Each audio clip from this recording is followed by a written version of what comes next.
জোরালো ভূমিকম্পে কেঁপে উঠল তাইওয়ান। প্রাথমিকভাবে যা খবর তাতে প্রচুর ক্ষয়ক্ষতি হতে পারে।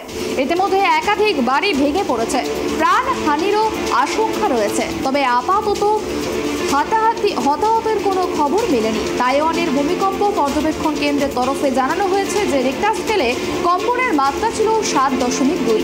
তবে মার্কিন ভূতাত্ত্বিক সংস্থার তরফে জানানো হয়েছে রিক্টার স্কেলে ওই কম্পনের মাত্রা 7.5 ছুঁয়ে ফেলেছে। সেই পরিস্থিতিতে প্রশান্ত মহাসাগরীয় দ্বীপপুঞ্জ তাইওয়ানে সুনামির সতর্কতা জারি করা হয়েছে।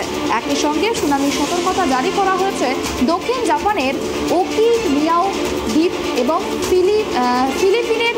বুধবার স্থানীয় সময় অনুযায়ী 7:58 তাইওয়ানের বিস্তীর্ণ অংশ কেঁপে ওঠে এবং রাজধানী তাইপেইয়ের কম্পন অনুভূত হয়।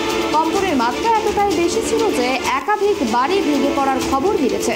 স্থানীয় টেলিভিশনের ফুটেজে দেখা গিয়েছে যে পূর্ব তাইওয়ানের অন্যতম পর্যটন কেন্দ্র হুয়ালিয়নের একাধিক বাড়ির ভিত্তিপ্রস্তর নড়ে গিয়েছে। স্থানীয় সংবাদ মাধ্যমের রিপোর্ট উদ্ধৃত করে সংবাদ সংস্থা রয়টার্সের প্রতিবেদনে জানানো হয়েছে যে সেরকম বাড়িতে কয়েকজন আটকে থাকতে পারেন।